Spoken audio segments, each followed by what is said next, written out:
العالمین والصلاة والسلام على رسوله الكریم نبینا محمد وعلى آلہ واصحابہ اجمعین اما بعد فاعوذ باللہ من الشیطان الرجیم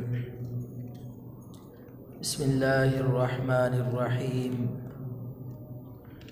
کل نفس ذائقۃ الموت وَإِنَّمَا تُوَفَّوْنَ أُجُورَكُمْ يَوْمَ الْقِيَامَةِ فَمَنْ زُحْزِحَ عَنِ النَّارِ وَأُدْخِلَ الْجَنَّةَ فَقَدْ فَازَ وَمَا الْحَيَاةُ الدُّنْيَا إِلَّا مَتَاعُ الْغُرُورِ رَبِّ اشْرَحْ لِي صَدْرِي وَيَسِّرْ لِي أَمْرِي وَاحْلُلْ عُقْدَةً مِّن لِّسَانِي يَفْقَهُوا قَوْلِي رَبِّ زِدْنِي عِلْمًا اللهم إنا نسألك علما نافعا ورزقا طيبا وعملا متقبلا۔ آج کی ہماری کلاس کا عنوان ہے موت سے قبر تک حالات، کیفیات، سفر کیسا ہوگا، اس پر ہم بات کریں گے۔ یہ جو لفظ ہے موت، یہ اٹل حقیقت ہے، اس کا انکار نہیں کیا جا سکتا۔ اللہ تعالیٰ نے قرآن مجید میں اس کے وجود کا ذکر کیا ہے کہ یہ موت ہے، اور یہ موت کسے کہتے ہیں کہ انسان کے جسم اور روح کی جب جدائی ہوگی، جب روح اس سے اللہ کے حکم سے جدا ہوگی تو انسان پہ موت واقع ہوگی، یعنی انسان اس وقت بالکل مردہ ہو جائے گا کہ جب اس سے روح نکل جائے گی۔ اللہ تعالیٰ نے قرآن مجید میں اس کا ذکر کیا، الذی خلق الموت والحیات لیبلوکم ایکم احسن عملا۔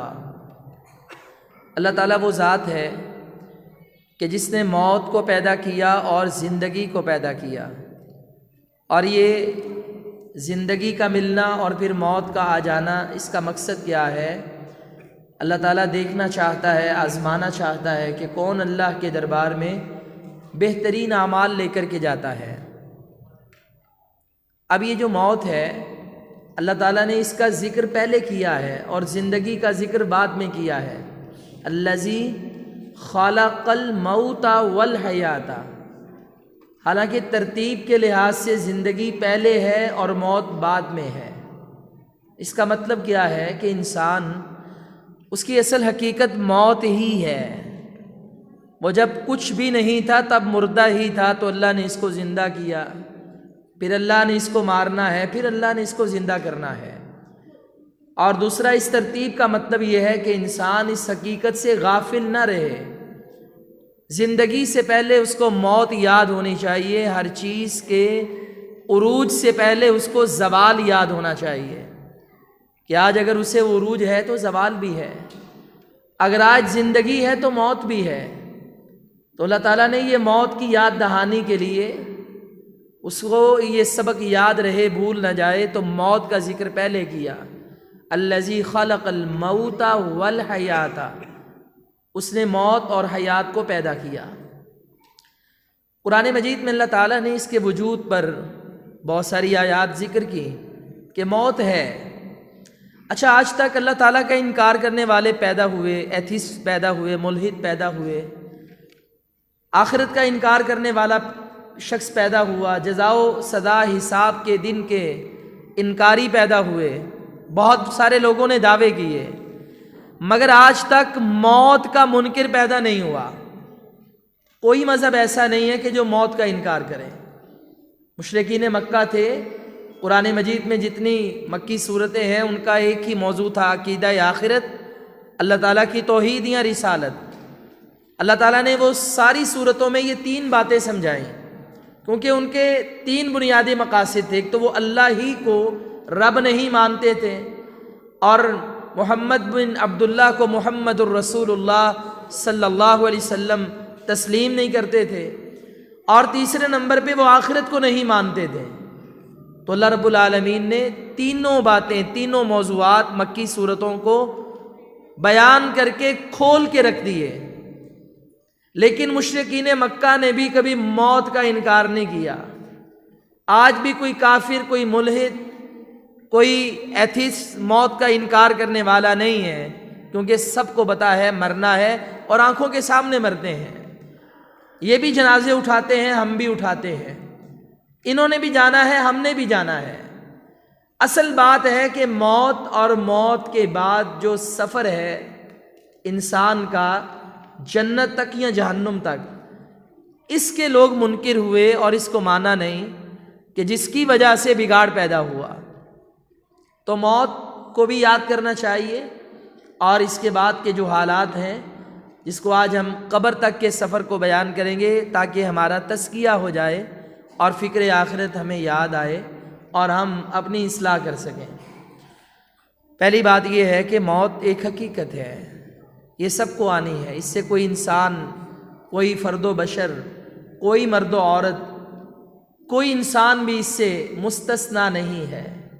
اللہ فرماتے ہیں کل نفس، ہر جان نے، ذائقۃ، چکھنے والی ہے، الموت، موت. ہمارے ہاں عموماً یہ ترجمہ کیا جاتا ہے کل نفس ذائقۃ الموت، ہر جان موت کا ذائقہ چکھنے والی ہے. یہ جو ذائقہ لفظ ہے نا، یہ عربی کا ہے، جیسے قرآن میں استعمال ہوا، اس کا مطلب ہی ہے چکھنے والی. کل نفس، ہر جان، نبیوں کی ہو آدم سے لے کر آخری انسان تک، ولیوں کی ہو، وہ جان مردوں کی ہو یا عورت کی، وہ جان مومنوں کی ہو یا کافروں کی، کل نفس ذائقۃ الموت، ہر جان موت کو چکھنے والی ہے، اس نے موت کو چکھنا ہے. وَإِنَّمَا، اور بے شک تم، توفون، دیے جاؤ گے پورے پورے، اجورکم، اپنے اجر، یوم القیامت، قیامت والے دن. یہ اللہ تعالیٰ نے یہ سلسلہ کیوں رکھا ہے؟ ہمیشہ بندہ دنیا میں اس زمین پر کیوں نہیں؟ کیونکہ اللہ فرماتا ہے قیامت کا وہ دن آنے والا ہے جس دن اللہ نے تمہیں تمہارے مکمل اجر عطا کرنے ہیں، تمہاری مزدوریاں حوالے کرنی ہیں. اچھی ہیں تو جنت اور انعامات کی صورت میں، اگر اعمال برے ہیں تو جہنم اور اس کردار کی صورت میں. فرمایا فَمَنْ زُحْزِحَ عَنِ النَّارِ، جو بچا لیا گیا آگ سے، دور کر لیا گیا آگ سے، وَأُدْخِلَ الْجَنَّةَ، اور وہ داخل کر دیا گیا جنت میں، فقد فاز، اللہ کہتا ہے وہ کامیاب ہو گیا. کامیابی کا معیار یہ نہیں ہے کہ انسان کو دنیا میں پلاٹ مل جائے اس کی مرضی کے مطابق، پھر مکان بن جائے، پھر وہ مکان بڑا ہو کے بنگلہ بن جائے، سائیکل تھی تو بڑی ہو کے پراڈو بن جائے.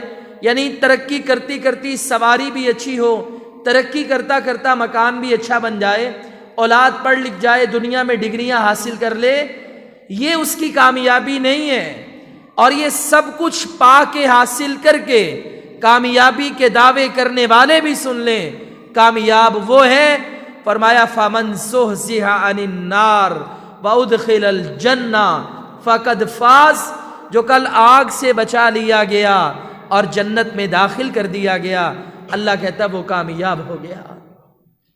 وہ سب سے کہے گا ہاؤ مقرؤ کتابیہ، آؤ میرا اعمال نامہ پڑھو، آؤ میرا رزلٹ دیکھو، میں پاس ہو گیا. مجھے پتا تھا، میں نے محنت کی ہے، میں نماز پڑھتا تھا، میں اپنے اللہ سے یہ امید رکھتا تھا، آؤ پڑھو تو صحیح. اقرؤ کتابیہ، میرا حساب، میرا اعمال نامہ، میرا رزلٹ پڑھو. فرمایا خوشی اس بندے کو ہونی چاہیے اور کامیابی کا معیار اور ٹارگٹ یہ ہونا چاہیے فَمَنْ زُحْزِحَ عَنِ النَّارِ وَأُدْخِلَ الْجَنَّةَ فَقَدْ فَازَ، آگ سے رب بچا لے، جنت میں داخل کر دے تو کامیابی ہے. اللہ ہمیں ایسے لوگوں میں شامل فرما لے. اور یہ ٹارگٹ پانے کے لیے فرمایا کُلُّ نَفْسٍ ذَائِقَةُ الْمَوْتِ، ہر جان موت کو چکھنے والی ہے. اس سے استثناء نبیوں کو بھی نہیں ہے. حضرت عیسیٰ علیہ السلام کو اللہ تعالیٰ نے بغیر باپ کے پیدا کیا، آسمان پہ اللہ تعالیٰ نے اٹھا لیا، اللہ تعالیٰ نے انہیں زندہ آسمان پہ اٹھایا حضرت عیسیٰ علیہ السلام کو. اب یہ بغیر باپ کے پیدا ہوئے، اب ان کا یہ شرف ہے کہ اللہ نے انہیں زندہ آسمانوں پہ اٹھایا، بغیر باپ کے بھی پیدا ہوئے، یہ بھی شرف ملا۔ اب میرا رب چاہے کسی کو قبر سے اٹھائے، کسی کو قبروں سے اٹھا کے معاشر کے میدان میں لے کر کے جائے اور عیسیٰ علیہ السلام کو آسمان سے نازل کر دے، معاشر کے میدان میں حاضر کر دے۔ میرا رب چاہے تو یہ لاڈ بھی پورا کر دے، یہ شفقت بھی فرما دے، مگر اس کا اصول ہے کیا کل نفس ذائقۃ الموت، ہر جان نے موت کو چکھنا ہے۔ الہاکم التکاثر حتی زرتم المقابر، کہ تمہیں غفلت والی چیزوں نے غفلت میں ڈال دیا، بڑی بڑی چیزوں نے غافل کر دیا، حتیٰ کہ تم نے قبروں میں جانا ہے۔ اللہ کے نبی فرماتے ہیں قیامت سے پہلے اللہ عیسیٰ علیہ السلام کو نازل فرمائے گا، وہ 7 سال دنیا میں بسر کر کے 40 مکمل کریں گے یا 40 سال جئیں گے، بہرحال زندگی گزار کے ان پر بھی موت آئے گی، اللہ انہیں قبر سے گزارے گا اور کل قیامت والے دن وہ معاشر میں پیش ہوں گے۔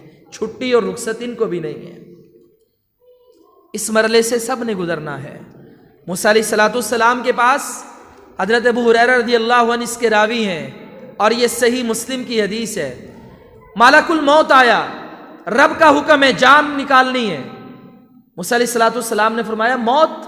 کہا جی۔ اللہ کا حکم ہے؟ کہا جی۔ کہا غصے میں آئے اور اس کے منہ پہ تھپڑ مارا، اس کی ایک آنکھ ضائع ہو گئی۔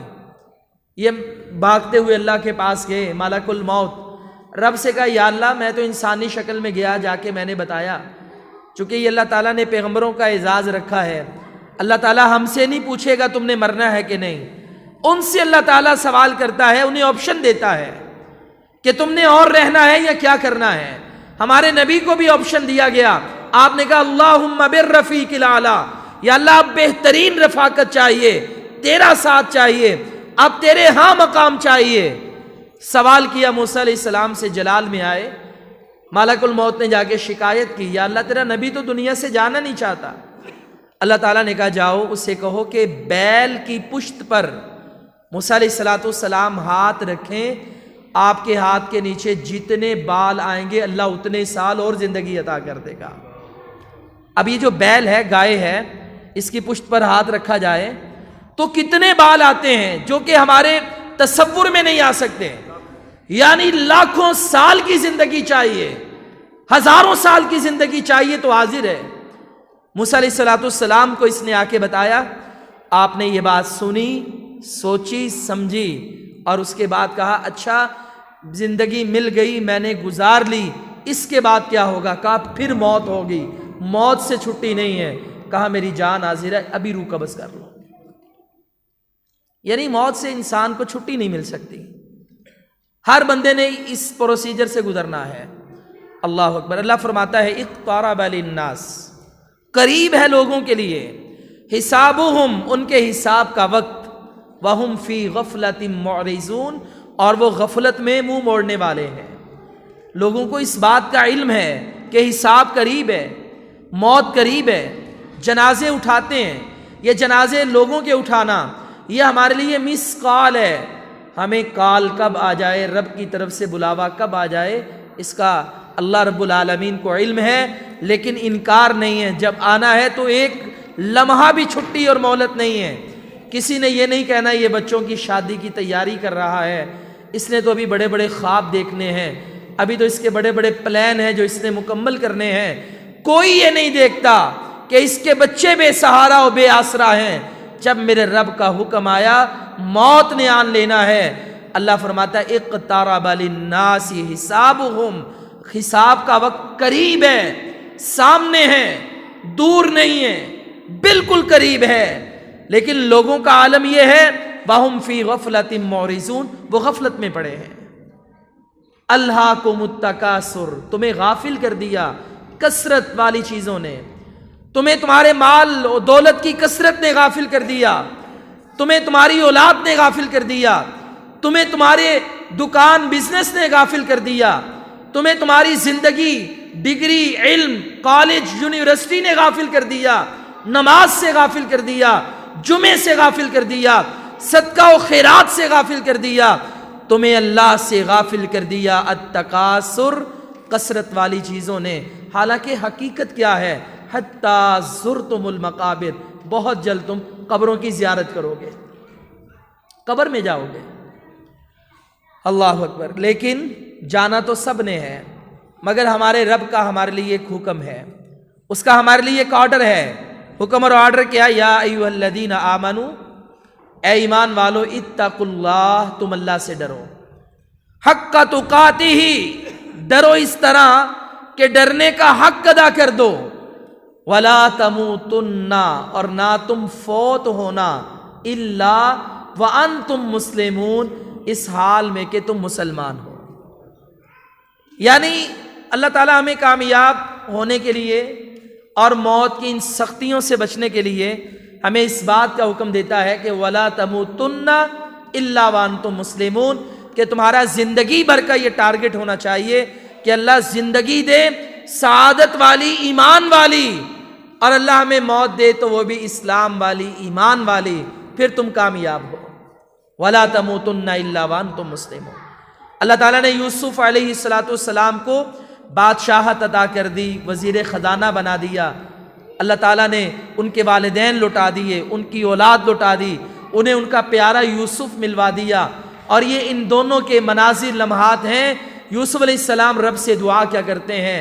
فرمایا اے اللہ توفنی مسلمن، یا اللہ یہ مجھے آج کی خوشیاں، یہ مجھے مصر کا تخت، یہ آج مجھے میرے بہن بھائیوں کا ملنا، یہ آج یہ ساری خوشیاں کہیں غافل نہ کر دیں۔ توفانی مسلمہ، یا اللہ بس ایک بات میں یاد رکھتا ہوں کہ مجھے اسلام کی حالت میں موت عطا کرنا۔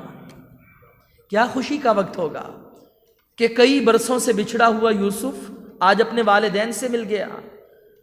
وہ جو باپ اس کی آنکھوں میں روتا ہوا بینائی کھو گیا، آج اسے اس کا بیٹا مل گیا۔ کیا خوشی کا عالم ہوگا۔ مگر یوسف علیہ السلام نے پیغام دیا، لوگو میرا تخت بھی ہمیشہ نہیں ہے، دیکھو آج تم ہو، یوسف نہیں ہے، آج تمہاری حکومتیں ہیں، اس کی نہیں ہے، آج اس کے ماں باپ نہیں ہیں، تم ہو۔ پیغام یہ دیا کہ میں بھی ہمیشہ نہیں۔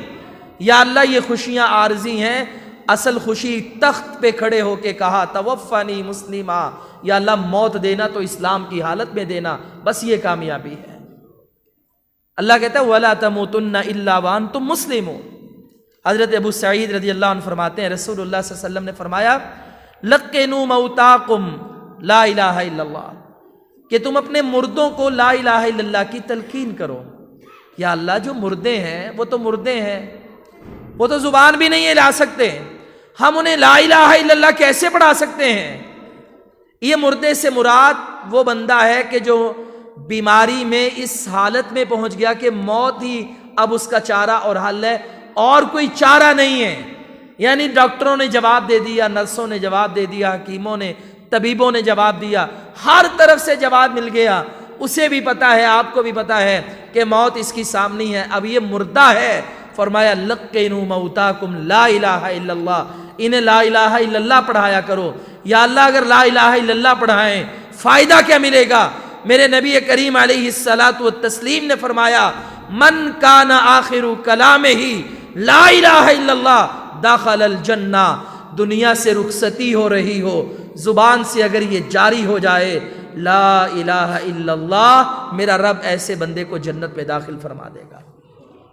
یہ کوئی معمولی اعزاز نہیں ہے کہ دنیا سے جاتے ہوئے زبان سے کلمہ نکل آئے، انسان اسلام کی حالت میں فوت ہو جائے۔ اور ایک محدث تھے، ان کی وفات کا وقت قریب ہوا، اب ان کے سارے شاگرد ان کے پاس بیٹھ گئے۔ پاس بیٹھنے کے بعد یہ فیصلہ کرتے ہیں کہ ہم ایسا کریں کہ ہم ان کے پاس بیٹھ کر کلمہ ان کو کسی طریقے سے پڑھا دیں، اور بیماری بھی ایسی کہ بار بار غشی طاری ہو رہی ہے، بے ہوشی کا عالم ہے، ہوش میں آتے ہیں پھر بے ہوش ہو جاتے ہیں، پھر ہوش میں آتے ہیں پھر بے ہوش ہو جاتے ہیں۔ انہوں نے کہا کلمہ کیسے پڑھائیں، کیونکہ یہ ایک بڑا اہم مسئلہ ہے لواحقین کے لیے کہ موت کے قریب ایسے بندے کے قریب بیٹھ کر اسے کلمہ پڑھانا، ہو سکتا ہے شیطان اسے ورغلا دے، وہ اپنی جان سے بیزار ہو اور وہ یہ کہہ دے جاؤ میں کلمہ نہیں پڑھتا، تم کیا پڑھ رہے ہو، ساری زندگی اس کی برباد ہو جائے، ساری زندگی کا عمل ضائع ہو جائے۔ اب یہ بڑی حکمت ہے کہ اسے کسی طریقے سے کلمہ پڑھایا جائے، وہ بیمار بھی ہے، پریشان بھی ہے، اسے آگے اپنی آخرت کا غم بھی ہے، دنیا کے غم بھی ہیں، گناہوں کا ڈر بھی ہے، اسے کلمہ پڑھایا جائے بڑی حکمت کے ساتھ۔ انہوں نے آپس میں طے کیا کہ ہم استاد محترم کو جب یہ صحیح تھے درس حدیث پڑھاتے تھے تو ہم ان کے پاس بیٹھ کر حدیثیں پڑھتے، جہاں پر غلطی آتی استاد ہمیں ٹوک کر صحیح حدیث پڑھتے۔ اب ان میں سے ایک آدمی نے حدیث پڑھنی شروع کی، حدثنی فلان عن فلان عن فلان قال قال رسول اللہ صلی اللہ علیہ وسلم۔ جب یہ سند پڑھنے لگے، استاد جی نیم بے ہوشی کی حالت میں ہیں، سن تو رہے ہیں نا، جب یہ سند پڑھی تو غلطی کر گئے۔ استاد جس کی ساری زندگی حدیث پڑھنے پڑھانے میں گزری، انہوں نے کہا نانا رکو، تم سند ٹھیک نہیں پڑھ رہے، خود پڑھنی شروع کر دی۔ حدثنی فلان عن فلان عن ابی سعید رضی اللہ عنہ یقول قال رسول اللہ صلی اللہ علیہ وسلم لقنوا موتاکم لا الہ الا اللہ۔ حدیث پڑھی، لا الہ الا اللہ مکمل ہوا تو روح پرواز کر گئی۔ شاگرد خوش ہو گئے، استاد نے جانا تو تھا، مگر من کان آخر کلامہ لا الہ الا اللہ، اس کی زبان سے کلمہ تو جاری ہوا، اور یہ کلمہ رٹے لگانے سے جاری نہیں ہوتا۔ کتنے میں نے ایسے پاگل دیکھے ہیں کہ جب دماغ ایکسیڈنٹ میں، حادثات میں یا نفسیاتی طور پہ ڈسٹرب ہوتا ہے، جس کی ساری زندگی گالی گلوچ میں گزرتی ہے، وہ پاگل سڑکوں پہ گالی گلوچ کرتا نظر آئے گا۔ اور کچھ پاگل ہم یوٹیوب پہ، فیس بک پر عام بھی ایسے بھی دیکھ سکتے ہیں کہ جن کی ساری زندگی قرآن پڑھنے پڑھانے میں گزری، آج نفسیاتی طور پہ تو پاگل ہیں مگر چلتے پھرتے رب کا قرآن پڑھ رہے ہیں۔ یہ تو عادت کی بات ہے۔ آخری وقت میں کلمہ کیسے جاری ہوگا؟ جب میری عادت ہوگی، میں موٹر سائیکل پہ بیٹھوں، کار پہ بیٹھوں، سواری پہ بیٹھوں، سفر میں ہوں، حضر میں ہوں، سونے لگوں، فارغ بیٹھوں، اگر میں نے اپنے آپ کو ذکر اللہ کا عادی بنا دیا، میں ویسے چلتے پھرتے لا الہ الا اللہ سبحان اللہ الحمدللہ پڑھتا چلا گیا، انشاءاللہ مرتے وقت آٹومیٹکلی میرا رب زبان پہ کلمہ جاری کر دے گا۔ اور جس کا لا الہ الا اللہ آخری ورد ہو گیا میرا رب اسے جنت میں داخل کر دے گا۔ اور یہی اچھا خاتمہ ہے۔ اچھے خاتمے کے لیے اللہ سے دعائیں کرنی چاہیے، کیونکہ رسول اللہ صلی اللہ علیہ وسلم نے فرمایا انسان اتنے اچھے عمل کرتا ہے کہ جنت کے قریب پہنچ جاتا ہے، مگر ایک عمل کی وجہ سے، زبان سے ایک شرکیہ کفریہ جملے کی وجہ سے ایسا لفظ بولتا ہے کہ اللہ اسے ساری زندگی کی نیکیاں برباد کر کے اس کو جہنم میں پھینک دیتا ہے۔ اور ایک بندہ ایسا ہے وہ ساری زندگی برے کام کرتا ہے مگر آخر میں اللہ تعالیٰ اسے ہدایت عطا کر دیتا ہے۔ جیسے میرے نبی اپنے چچا کے پاس بیٹھ کہتے ہیں چچا جان پڑھو ہاں لا الہ الا اللہ، ایک بار کہہ دے یا امی لا الہ الا اللہ، ایک بار کہہ دے، مگر نہیں کہہ سکا۔ اور یہودی کے بچے کو کہا قل لا الہ الا اللہ، وہ کہہ گیا، موت آ گئی اور جنت میں چلا گیا۔ جہاد کا میدان ہے، لڑائی ہو رہی ہے، ایک کافر آیا اور اس نے اللہ کے رسول علیہ الصلاۃ والسلام سے کہا اللہ کے نبی اقاتل و اسلم، میں بھی تمہارے ساتھ مل کر لڑائی کروں گا اور اس کے بعد کلمہ پڑھ کے مسلمان ہوں گا۔ میرے نبی کو بندوں کی ضرورت ہے، مگر آپ نے کہا جب تک تو کلمہ نہیں پڑھے گا تیرا عمل ہی قبول نہیں ہے۔ اس نے کہا پھر میں کیا کروں؟ کہا اسلم ثم قاتل، پہلے اسلام قبول کر پھر تو قتال کر۔ اس نے کہا کلمہ پڑھاؤ، میرے نبی نے کلمہ پڑھایا، وہ تلوار لے کر میدان میں اترا، یہ حدیث بھی صحیح مسلم کی ہے، لڑائی کرنے لگا، اتنا لڑا شہید ہو گیا، اس کی لاش نبی کے قدموں میں ہے۔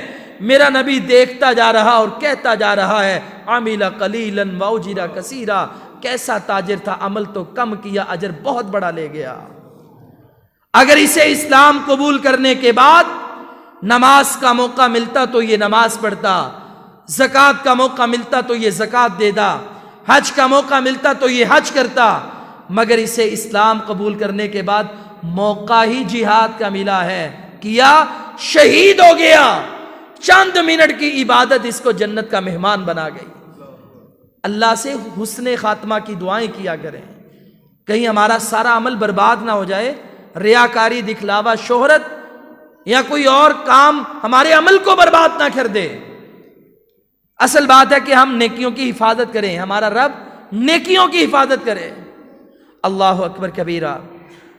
اب یہ 4 ایسے کام ہیں، اور بھی کام بہت ہیں کہ جس سے ہمارا خاتمہ اچھا ہو سکتا ہے۔ پہلی بات وہ ہے دعا، ہم اپنے اللہ سے دعا کریں۔ نبی علیہ الصلوۃ والسلام رب سے یہ دعا کرتے، اللہم انی اسألک حسن الخاتمہ، یا اللہ میں تجھ سے سوال کرتا ہوں اچھے خاتمے کا، میرا خاتمہ اچھا کرنا، ایمان پہ کرنا، اسلام پہ کرنا، مجھے موت اچھی آئے۔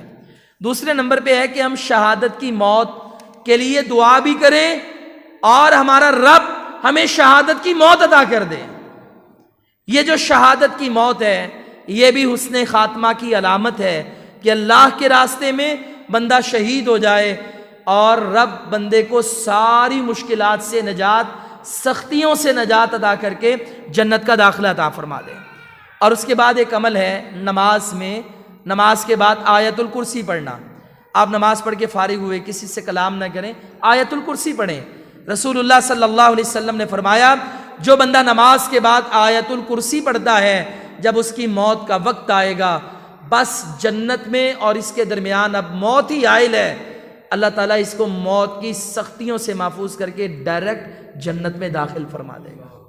یہ عمل کریں، دعائیں کریں، اور بھی بڑے اعمال ہیں کہ جس سے اچھا خاتمہ ہو سکتا ہے، یہ ایک لمبا موضوع ہے۔ اب اس کے بعد انسان کی جب موت کا وقت آ گیا، اب حالات اور کیفیات مختلف ہیں اور ان کا تعلق بھی انسان کے اعمال کے ساتھ ہے۔ رسول اللہ صلی اللہ علیہ وآلہ وسلم نے اس موت کے ذکر کو بڑی ہی مختلف احادیث میں گہرائی سے ذکر کیا ہے۔ مثلا رسول اللہ صلی اللہ علیہ وسلم خود سکرات الموت جو ہیں، موت کے قریبی لمحات ہیں، ان میں اللہ کے رسول علیہ الصلوۃ والسلام بیمار رہے، بیماری بھی 2 بندوں کے برابر، صبر کیا، بڑی مشکل کا وقت گزارا، اور بار بار آپ یہ کہتے رہے ان للموت سکرات، موت میں سکرات ہیں، مشکلات ہیں، آزمائشیں ہیں اللہ کی طرف سے۔ یہ ایک وقت ہے، رسول اللہ صلی اللہ علیہ وسلم نے فرمایا کہ انسان جب فوت ہوتا ہے، اس کی جو روح ہے نا، یہ اس کے 360 جوڑوں سے نکالی جاتی ہے، اور ہر جوڑ پہ ایسے چلتا ہے جیسے الگ الگ تلوار کا وار ہو رہا ہو، یعنی انسان کے جسم پہ اس وقت اتنی تکلیف ہوتی ہے جتنی 360 تلواریں بیک وقت انسان کے جسم پہ ماری جائیں۔ یہ کیفیت ہے، لیکن اللہ تعالیٰ نے اس سے محفوظ رکھا۔ کن لوگوں کو؟ ان لوگوں کو اللہ تعالیٰ نے محفوظ رکھا کہ جو لوگ ایمان والے ہیں۔ فرمایا کہ ایمان والے بندوں کی روح کیسے اللہ قبض کرتا ہے؟ فرمایا کہ جیسے ریشمی چادر کو کوئی شخص ڈال لے اور اٹھا لے، اور فرمایا کہ جیسے پانی کا ایک مشکیزہ بڑا ہو چمڑے کا، آپ نے چمڑے کا مشکیزہ دیکھا ہوگا کہ جس مشکیزے کو کوئی ٹوٹی نہیں لگی ہوتی، اور جس کا منہ عام طور پہ جتنا اس کا پیٹ ہوتا ہے اتنا ہی نیچے منہ ہوتا ہے، جیسے ہم بوری کا توڑے کا اوپر سے ایسے منہ بند کر دیتے ہیں، مشکیزے کا بھی ایسے منہ بند کیا ہوا ہوتا ہے۔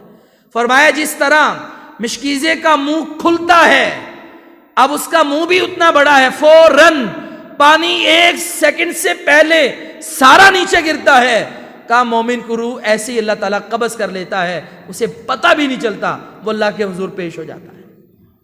اور کافر کی مثال کا وہ تو ایسے ہے جیسے ریشمی چادر کو کانٹوں پہ ڈالا جائے اور اسے کوئی زور سے کھینچے، جیسے ایک ایک کانٹا اس چادر میں اٹکتا ہے اور اسے کھینچا جاتا ہے، وہ ادھر جاتی ہے، پھٹ جاتی ہے۔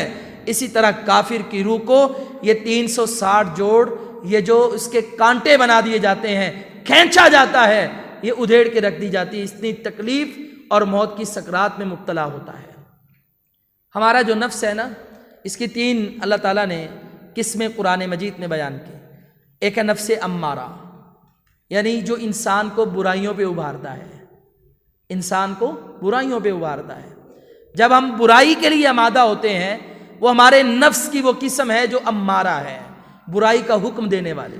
کوئی بات نہیں، تجھے ماں باپ تو نہیں دیکھ رہے، تو رضائی میں ہے، موبائل فون ہے، دنیا کا انٹرنیٹ ہے، کون تجھے دیکھ رہا ہے؟ لیکن اس وقت یہ خیال نہیں آتا کہ اگر ماں باپ کی شرم اور حیا کر کے میں چھپ رہا ہوں اس اللہ کا بھی اگر حیا رکھ لیا جائے انسان گناہ کرنا ہی چھوڑ دے، چونکہ اس سے تو کبھی چھپ نہیں سکتا۔ یعنی برائی کا حکم دینے والی، پلان دینے والا شیطان، یہ نفس امارہ ہے۔ اس کے بعد ہے نفس لوامہ، بندے سے گناہ ہوا، آدم کا بیٹا ہے، خطا کا پتلا ہے، گناہ ہو سکتا ہے، لیکن یہ گناہ کرنے کے بعد اپنے آپ کو ملامت کرتا ہے۔ اس کا نفس اسے کہتا ہے یار اچھا نہیں ہوا، کس سے زیادتی ہوئی، اچھا نہیں ہوا، آج میری نماز رہ گئی، اچھا نہیں ہوا، میں اللہ کو کیا جواب دوں گا۔ یہ بھی اچھی بات ہے کہ اس کا نفس اسے ملامت کرے، اور ہاں پھر اس کا نفس جب توبہ کر لے تو نفس مطمئنہ بن جاتا ہے، کہ جب انسان گناہ تو کرتا ہے، اس کا نفس اسے برائیوں پہ ابھارتا ہے، لیکن اسے ملامت بھی کرتا ہے اور وہ توبہ بھی کرتا ہے، اور وہ نفس مطمئنہ بن جاتا ہے۔ جب اس کی موت کا وقت آئے گا، قرآن کہتا ہے یا ایتھا النفس المطمئنہ، فرشتے آ جاتے ہیں، اور وہ فرشتے بھی کیسے؟ نبی علیہ الصلوۃ والسلام نے اس کی وضاحت فرمائی، کہا نورانی چہرے والے، خوبصورت خوشبوؤں والا ریشم کا رومال لے کر کے آتے ہیں، اس کے سامنے کھڑے ہو جاتے ہیں، اسے سلام کرتے ہیں، مسکراتے ہیں، کہتے کیا ہے یا ایتھا النفس المطمئنہ، اے مطمئن جان، اطمینان والی جان، تجھے نہ کوئی خوف ہے نہ کوئی غم ہے، ایسا اطمینان، ارجعی الی ربک، تو لوٹ آ اپنے رب کی طرف، راضیۃً مرضیہ، اس حال میں تو اپنے اللہ سے راضی ہے اور وہ اللہ تجھ سے راضی ہے، تو اپنے اللہ سے راضی ہے اور وہ اللہ تجھ سے راضی ہے۔ فادخلی فی عبادی، تو داخل ہو جا میرے بندوں میں، وادخلی جنتی، رب کا بھی اعلان ہوتا ہے اور تو جنت میں داخل ہو جا، اب تیرا ٹھکانہ جنت ہے، اور جنت میں جو میرے خاص بندے ہیں ان کا قرب، ان کا ساتھ، وہ تیرے ساتھ ہے۔ کیسا پروٹوکول؟ نبی علیہ الصلوۃ والسلام نے 60 یا 70 بندے بھیجے، آپ نے قاری آپ سے لے گئے، کہنے لگے کہ انہیں ہمارے ساتھ روانہ کر دیں، قرآن پڑھیں گے، دین اسلام سکھائیں گے، اور بہت بڑے بڑے قبیلے یہ مسلمان ہونا چاہتے ہیں، اسلام کی قوت میں بڑا اضافہ ہوگا، ہم مسلمان ہو گئے ہیں۔ نبی علیہ الصلوۃ والسلام نے کریم اکٹھی کی، ان میں زیادہ تر انصاری صحابی تھے، حدیث کے الفاظ ہیں یقال لہم قراء، انہیں قراء کہا جاتا تھا، یعنی وہ عالم اور قاری تھے۔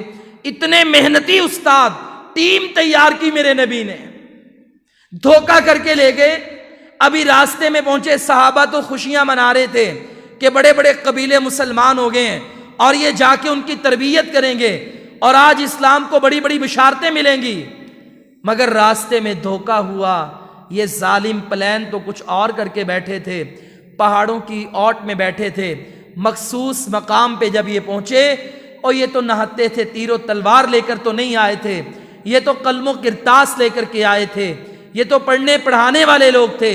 ان پر اچانک سے حملہ کیا گیا، حملہ اتنے زور کا تھا، بیچاروں نے جو دفاع ہوا وہ کیا، بہرحال 70 کے 70 صحابہ موقع پہ شہید ہو گئے۔ جب یہ اللہ کے پاس پہنچے، اللہ رب العالمین کے پاس حاضر ہوئے، اللہ تعالیٰ نے ان سے کہا تمہاری خواہش کیا ہے؟ خواہش کیا تمہاری؟ انہوں نے کہا اللہ کے نبی صلی اللہ علیہ وسلم کو بس اے اللہ ہمارا پیغام پہنچا دے، اسے ہمارا سلام پہنچا دے، وہ مدینہ میں تو ہمارے منتظر ہوں گے۔ مگر انہیں کیا پتا کہ راستے میں ہم سے کیا ہو گیا، اور انہیں ایک پیغام پہنچانا، اور یہ پیغام حضرت جبرائیل لے کر کے گئے اللہ کے نبی کے پاس۔ ان شہداء نے رب کے پاس جا کے کہا انا لقینا ربنا فرضی عنا وارضانا، ہم بات کریں ہمیں تو غم ہی بھول گئے، جب ہم نے اپنے رب سے ملاقات کی وہ ہم سے راضی ہو گیا، ہم اس سے راضی ہو گئے، بس یہ ہماری کامیابی ہے۔ انا رضینا ربنا، ہم اپنے رب سے راضی۔ اس نے اتنا پروٹوکول دیا ہمیں، اس نے ہمیں جنتوں میں داخل کیا، اس نے ہماری قدر کی، اس نے ہمارے خون کا مول ڈال دیا، اس کی قیمت کیا ادا کی؟ رب نے کہا میں تم سے راضی، تم مجھ سے راضی۔ میرے نبی کو یہ خبر پہنچائی گئی، آپ روتے ہوئے لوگوں کو یہ سلام بھی پیش کرتے ہیں اور یہ کلام بھی پیش کرتے ہیں۔ آج ایک جنازے کا، ایک بندے کی جان کا مسئلہ نہیں ہے، 70 جنازے میرے پیغمبر نے ایک وقت میں اٹھائے کیسے؟ 70 جنازوں کی خبر ملی۔ لیکن کامیابی کیا ہے؟ راضیۃ مرضیہ. ہماری کامیابی کیا؟ ہم مطمئن ہوں، موت کے وقت ہمیں اطمینان ہو. یہ اطمینان ایسے حاصل نہیں ہوگا کہ جوانی میں ہم ساری زندگی برے کام کرتے رہیں اور اینڈ پہ آ کر کے چلو یار بڑھاپے میں جا کے توبہ کر لیں گے. نفس مطمئنہ کیا ہے؟ زندگی کے ایک ایک لمحے کو غنیمت جانے. اگر آج نوجوان بیٹھے ہیں، آج بوڑھے بیٹھے ہیں، بچے بیٹھے ہیں، جو بھی جس عمر میں بیٹھا ہے، جب اس کے دل میں آخرت کا چراغ روشن ہو جائے، وہ اگلے وقت اور عمر کا نہیں، وہ اگلے گھنٹے کا بھی انتظار نہ کرے، وہ اسی دن سے اپنے رب سے توبہ استغفار شروع کر دے. پھر انسان کا نفس مطمئنہ بنتا ہے. پھر میرا رب کہتا ہے ارجعی الی ربک راضیۃ مرضیہ. حضرت عائشہ رضی اللہ تعالیٰ عنہ فرماتی ہیں کہ میں پہلے یہ بات سمجھتی تھی کہ شاید جو بندے جتنے زیادہ نیک ہوتے ہیں اور یا جتنے زیادہ برے ہوتے ہیں ان پر اتنی سختیاں آتی ہیں. کہا اللہ کے نبی علیہ الصلوۃ والسلام کی موت کو دیکھ کر میں اس نتیجے پہ پہنچی کہ بعض دفعہ بندہ جتنا نیک ہوتا ہے اس پہ آزمائش بھی اتنی سخت آ سکتی ہے. یہ موت کا وقت، یہ روح کا نکلنا، دنیا سے ہم سے جدا ہونا. کتنے بندے ایسے ہیں بیٹھے بیٹھے کلام کر رہے تھے، بات کر رہے تھے، نیک لوگ تھے، اور روح ان کی پتہ نہیں چلتا فوت ہو جاتے ہیں. یعنی یہ کوئی اچنبھی بات نہیں ہے، ڈرنے والی بات نہیں ہے، تیاری کی بات ہے کہ ہم اپنے آپ کو نفس مطمئنہ بنا لیں. ہمارا رب اعلان کرے، فرمایا فرشتے کیا کرتے ہیں؟ اس کی روح نکالتے ہیں، پتہ بھی نہیں چلتا روح نکل جاتی ہے. ریشمی رومال میں لپیٹا جاتا ہے، آسمان کی طرف لے کر جاتے ہیں. ہر فرشتہ خوشی سے کہتا ہے یہ روح مجھے دو، وہ کہتا ہے مجھے دو، وہ کہتا ہے مجھے دو. آسمان کے دروازے کھول دیے جاتے ہیں. چلتے چلتے یہ علیین میں پہنچ جاتے ہیں. میرا رب بھی ان کا استقبال کرتا ہے اور اس روح کو علیین میں استقرار دے دیتا ہے. جسم نیچے ہے، روح اوپر ہے. اللہ رب العالمین اتنا پروٹوکول دیتا ہے. لیکن اس کے مقابلے میں کافر، اس کے مقابلے میں منافق، ان کی حیثیت، ان کی حالت کیا؟ وَلَوْ تَرَىٰ إِذْ يَتَوَفَّى الَّذِينَ كَفَرُوا. اللہ کہتا ہے کاش تو دیکھے، کاش تم بھی دیکھو. وہ وقت اللہ نے کسی کو دکھایا نہیں ہے، فرشتے نظر نہیں آتے، وہ روح نظر نہیں آتی، لیکن اللہ کہتا ہے کاش تم دیکھو. کیا؟ جب فوت کیا جاتا ہے کافروں کو، فوت کرتے ہیں کون؟ الملائکۃ، فرشتے، یضربون وجوہہم وادبارہم. اللہ چہروں پہ بھی انہیں مار پٹواتا ہے، فرشتے مارتے ہوئے.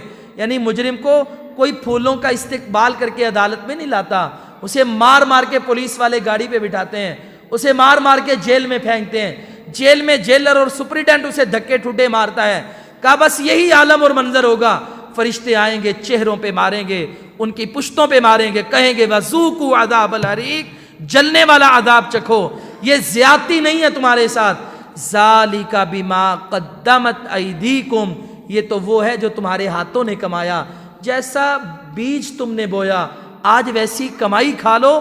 وَأَنَّ اللَّهَ، اور بے شک اللہ تعالیٰ، لَيْسَ بِظَلَّامٍ لِّلْعَبِيدِ، اللہ اپنے بندوں پر ظلم کرنے والا نہیں ہے. جو تم نے کیا وہ تمہارے سامنے ہے. آج جو تمہارے ساتھ ہو رہے ہیں وہ تمہارے گناہوں کی وجہ سے. اللہ بندوں کے ساتھ ظلم کرنے والا نہیں ہے. اللہ اکبر.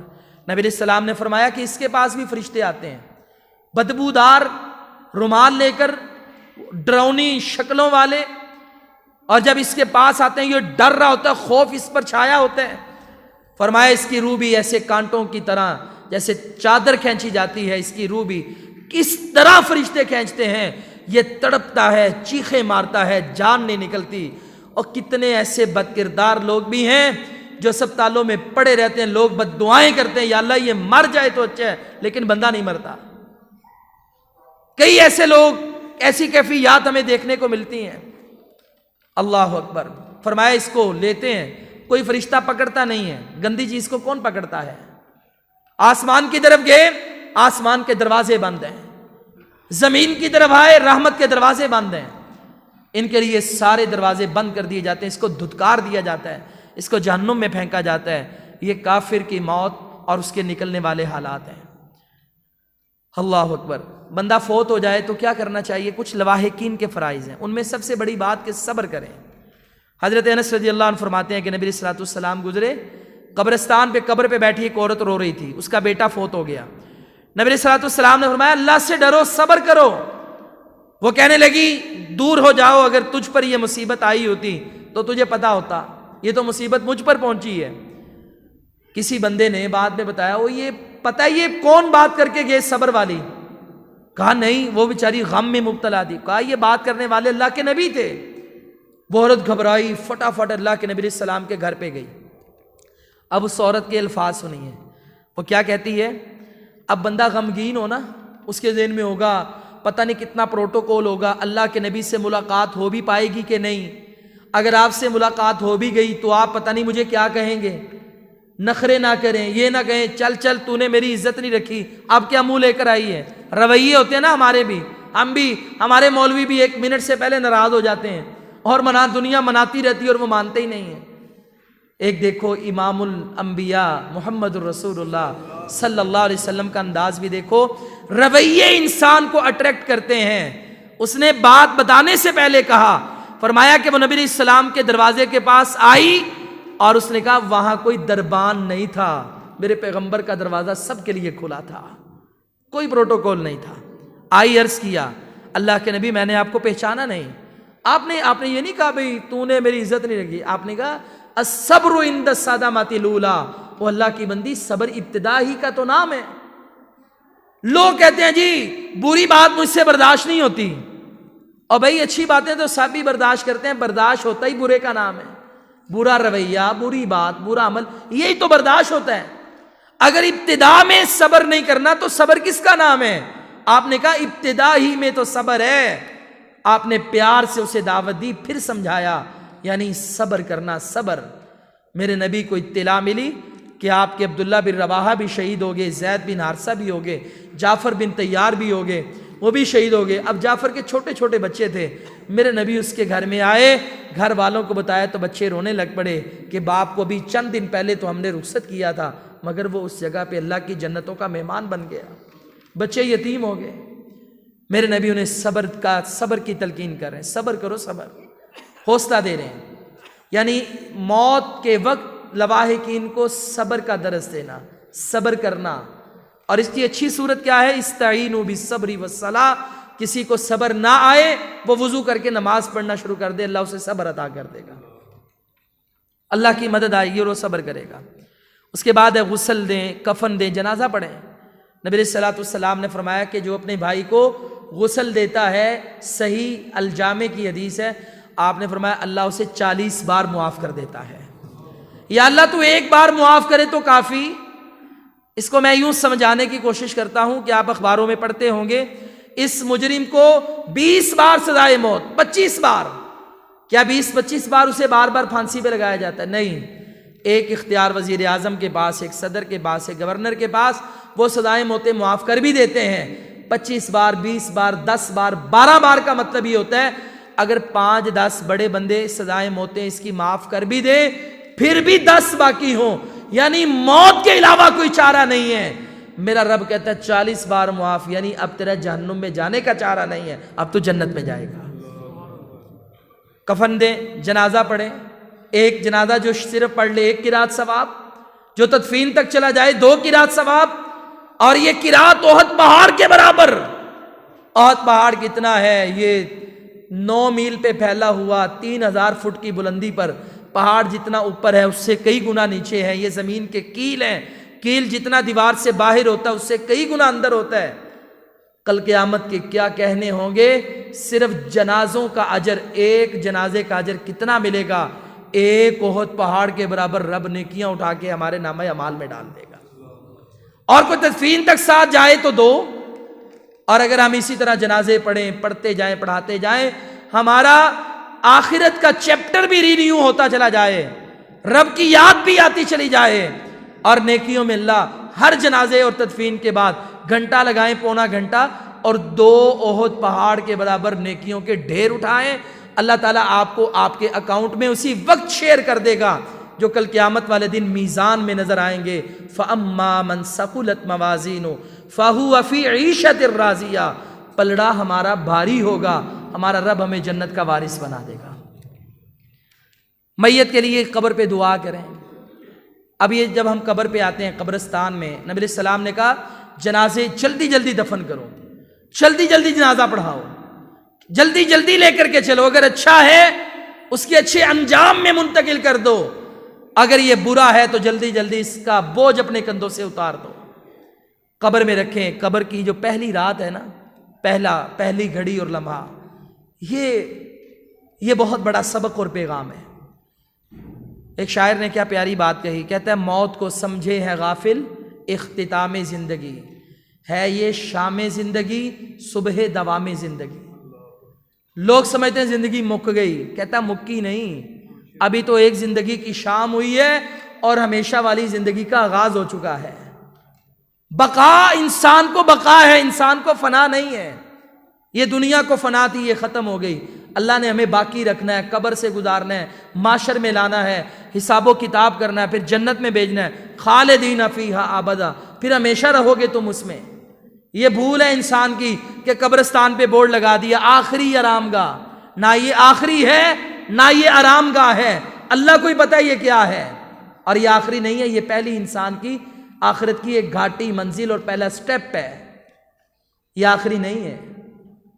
کبھی آپ گزرے نا اپنے گھر سے تو گھر کے قریبی قبرستانوں میں بھی چکر لگایا کرو، سوچا کرو یہ میں نے اتنا پیارا گھر بنایا ہے، مرنے کے بعد مجھے جگہ ادھر ہی ملنی ہے، یہ مٹی ہے میری، مطلب اگر میں اس محلے میں فوت ہو گیا، جنازے کا اعلان ہوگا، میرے عزیز و قارب محلے دار اٹھائیں گے، یہ قبرستان میرا گھر ہے، ہمیشہ کا نہیں، نکلنا ایک دن یہاں سے بھی ہے، آخری نہیں ہے، یہ آخرت کا پہلا گھر ہے۔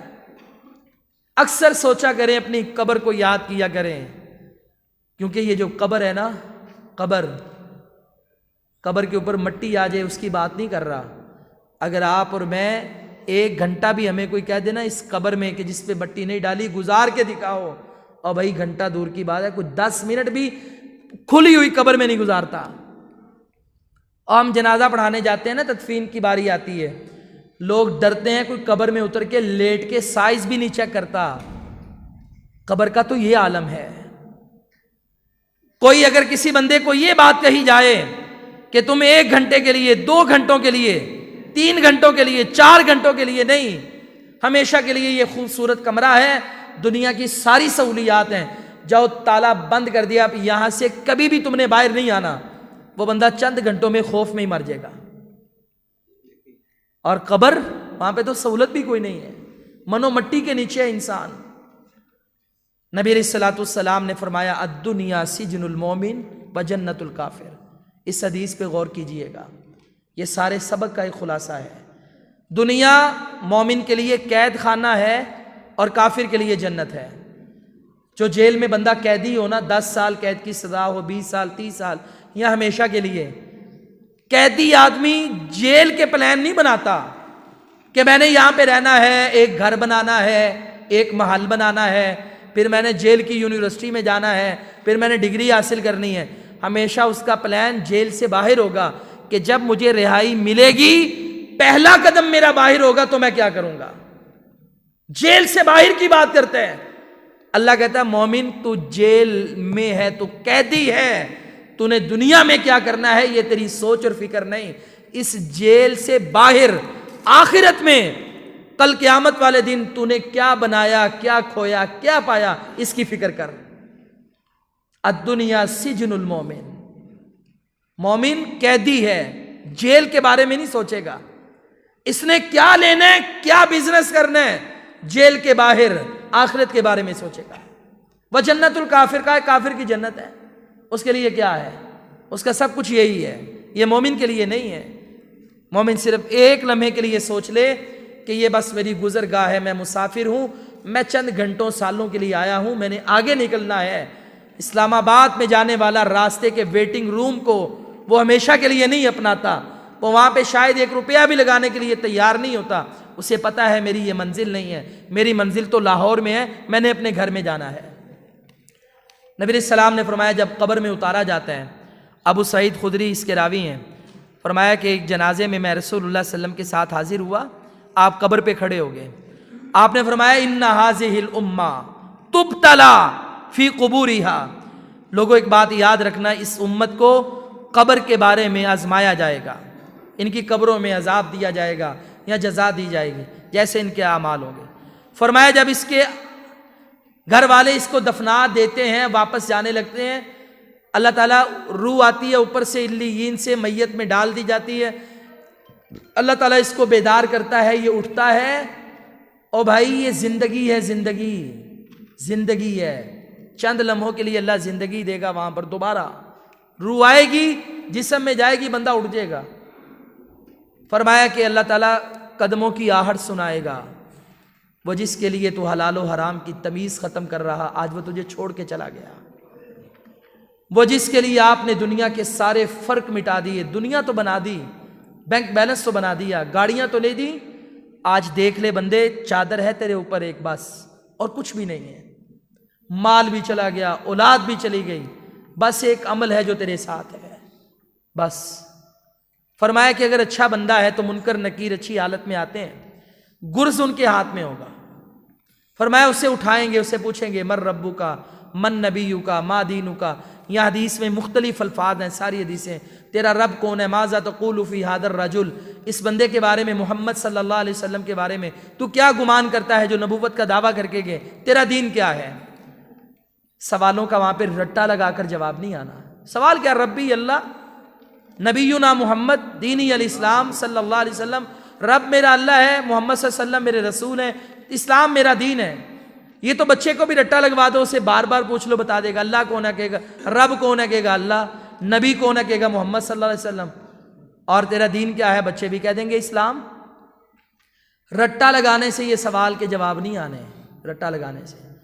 جس نے ہمیشہ عبادت اللہ کی ہوگی وہی جواب دے گا ربی اللہ، وہ چاہے انگریزی بولنے والا ہو، چاہے پشتو بولنے والا ہو، میرا رب اس کی زبان پہ یہ عربی کے لفظ جاری کر دے گا، وہ بولے گا ربی اللہ۔ جس نے ساری زندگی محمد صلی اللہ علیہ وسلم کا حیا کیا ہوگا، آپ کی سنت پہ چلا ہوگا، آپ کو ہیرو بنایا ہوگا، چہرہ بھی آپ جیسا، لباس بھی آپ جیسا۔ کسی نے یہ پوچھا ہوئی داڑھی کیوں رکھی ہے، ابا جی کا تجھ پہ ڈنڈا چلتا ہے، کیا خاندان میں سارے داڑھی والے ہیں اس لیے؟ اور کہے گا نہیں نہیں، مجھے سب سے خوبصورت چہرہ میرے محبوب، میرے آئیڈیل محمد صلی اللہ علیہ وسلم کا لگتا ہے، میرا دل بھی کیا میں ویسا چہرہ بنا لوں تاکہ یہ چہرہ لے کر اپنے نبی کے پاس چلا جاؤں۔ جس نے وفا کی محمد سے، اس کی زبان پہ بھی میرا رب جاری کرے گا، وہ کہے گا میرا نبی محمد صلی اللہ علیہ وسلم ہے۔ اور جس نے ہمیشہ اسلام کو ترجیح دی غمی خوشی میں، وہ کہے گا میرا دین اسلام ہے۔ اللہ اکبر۔ حضرت عائشہ رضی اللہ تعالی عنہ یہ فرماتی ہیں کہ رسول اللہ صلی اللہ علیہ وسلم نے فرمایا کہ قبر کے اندر جو ہے وہ سوالوں کے جو جواب ہیں، یہ بڑا مشکل مرحلہ ہے۔ انہوں نے اللہ کے نبی سے سوال کیا، یا رسول اللہ صلی اللہ علیہ وسلم، پھر یہاں پہ ثابت قدم کون رہے گا، جواب کس سے آئیں گے؟ آپ نے فرمایا ایک تو ہے نا کہ جواب کردار سے آئیں گے، جیسے بندے کا کردار ہوگا۔ آپ نے یہ آیت پڑھی، یثبت اللہ الذین آمنوا بالقول الثابت فی الحیات الدنیا وفی الآخرہ۔ اللہ تعالیٰ قول ثابت لا الہ الا اللہ پر ثابت قدم رکھ دے گا، زبان سے جواب جاری ہوں گے، کن کے؟ الذین آمنوا، جو ایمان والے ہوں گے، دنیا میں بھی اور آخرت میں بھی ان کو جواب آنا ہے۔ جو ایمان والے نہیں ہیں وہ چاہے رٹے لگا لیں یا کفن پہ کلمے لکھ دیں یا سلیپوں پہ کلمے لکھ دیں، انہیں کلمے لکھنے سے یا پرچیاں تھمانے سے نہ انہیں جواب آنے ہیں، نہ رٹے لگانے سے ان کے حساب آسان ہونے ہیں۔ یہ وہاں پہ ثابت قدم اللہ نہیں رکھنا ہے۔ دیکھو نا بندے فوت ہوتے ہیں، وہ کلمے والی کلوں والی چادریں ڈال دو، سلیپوں پہ کلمے لکھ دو، یہ میت رکھی گئی اوپر چادریں ڈال دو، یہ سب کچھ کر لو۔ اللہ کہتا ہے یثبت اللہ الذین آمنوا، جواب قبر میں وہ دے گا جو ایمان والا ہے، اسے پرچیاں دینے کی بھی ضرورت نہیں، لکھنے کی بھی ضرورت نہیں۔ فرمایا اللہ تعالیٰ فرشتہ رب کے حکم سے ایک جہنم دکھائے گا، کہے گا اگر تو ایمان نہ لاتا یہ تیرا ٹھکانہ تھا، تو ایمان لایا اللہ تجھے جنت عطا کرے گا۔ فرمایا جنت کے دروازے کھول دیے جاتے ہیں، کھڑکیاں، وہ کہتے ہیں عصر کی نماز، چاہے بندہ رات کو فوت ہو یا دن میں، قبر میں اللہ منظر یہ لاتا ہے جیسے عصر کی نماز نکلتی جا رہی ہے، سورج غروب ہو رہا ہے، اور فرشتے کہتے ہیں سو جاؤ، اب نمازیں نہیں پڑھنی، اب یہ جنت تمہارا ٹھکانہ ہے، یہاں تک کہ اللہ یوم حساب برپا نہیں کر دیتا۔ یہ ایک سجدہ جسے تو گراں سمجھتا ہے، 1000 سجدوں سے دیتا ہے آدمی کو نجات۔ جاگنا ہے تو جاگ لے افلاک کے سائے تلے، حشر تک سوتا رہے گا تو خاک کے سائے تلے۔ آج یہ آسمان کے نیچے جاگنے کی ضرورت ہے، فجر پہ اور اٹھنے کی ضرورت ہے، نمازیں پڑھنے کی ضرورت ہے۔ آج پڑھ لیں گے ہمیشہ کے لیے اس سے بری ہو جائیں گے۔ فرمایا جو کافر ہوتے ہیں اللہ تعالیٰ، اور یہاں پہ ایک اور بات نبی علیہ السلام نے فرمایا، یہ جو قبر ہے نا، ایمان والے بھی یہاں پہ کچھ دن بڑی بوریت کے گزاریں گے، بندے کا دل نہیں لگے گا، وہ قبر میں گھبرایا ہوگا۔ سوچیں ہاں ذرا، دنیا کی ایسی شیڈول میں گزرنے والا جو ماں باپ کو بھی کہتا تھا ٹائم نہیں ہے، دوست احباب سے بھی کہتا تھا ٹائم نہیں ہے، رشتہ داروں سے بھی کہتا تھا ٹائم نہیں ہے، آج وہ کہے گا ٹائم تو ہے، وقت کہاں پہ لگاؤں؟ یعنی اتنی مصروفیت والا بندہ بھی قبر میں جا کر، فرمایا قبر جو ہے نا، یہ بندے کو ایک بار بوریت سی محسوس ہوتی ہے قبر میں، لیکن فرمایا ایمان والے اس سے بری ہوں گے، اللہ تعالیٰ انہیں ان کے ساتھیوں سے ملوا دے گا۔ اللہ ہمیں ایسے لوگوں میں شامل کر دے۔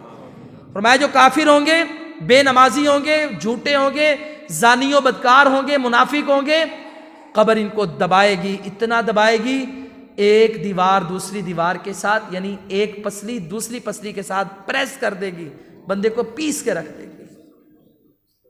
منکر نکیر سوال کریں گے، کہے گا ہاں لا ادری۔ یہ کبھی اس حدیث پہ غور کیا آپ نے؟ صحیح بخاری کے الفاظ ہیں۔ ایمان والا تو جواب دے گا، وہ کہے گا ہاں۔ نبی علیہ السلام نے ایسے ہی کہا، ہاں لا ادری۔ اب یہ ہاں کا مطلب کبھی غور کریں، یہ ہاں ہے کیا؟ حدیث میں تو آیا، اللہ کے نبی نے ایسے ہی کہا، غور کریں ذرا اس پر۔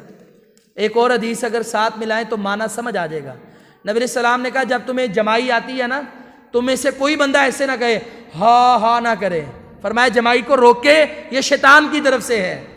یعنی ہاں کا مطلب ہے اس کا منہ کھلے کا کھلا رہ جائے گا، وہ بولنا چاہے گا بھی تو بول نہیں سکے گا، اور بس اتنا کہے گا لا ادری، میں جانتا ہی نہیں، کاش میں نے پڑھا ہوتا، میں نے بھی سنا ہوتا، میں نے بھی کچھ محنت کی ہوتی۔ اللہ اکبر۔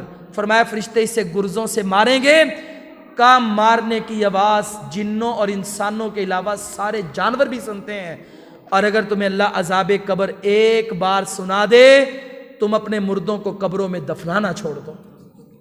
قبر کا عذاب اتنا سخت ہے۔ ابھی ہمارے ایک بے راہ روی کا دور ہے، وہ یہ ہے کہ لوگ نا قبر کے عذاب کو مانتے ہی نہیں ہیں، قبر کے عذاب کو نہیں مانتے۔ اس حوالے سے انشاءاللہ اگلے سبق میں ہم بات کریں گے کہ جو قبر کا عذاب حق ہے، برحق ہے، انشاءاللہ اس پر بات ہوگی۔ اللہ تعالیٰ سمجھنے کی، عمل کی توفیق دے، اور فکر آخرت کا صحیح چراغ جلانے کی توفیق دے۔ آپ سب بھائی ماشاءاللہ اچھی تعداد میں حاضر ہوتے ہیں، لیکن ساتھ ایک دو افراد کو لایا کریں، محنت کیا کریں۔ اللہ تعالیٰ سب کی محنت قبول فرمائے۔ وآخر دعوانا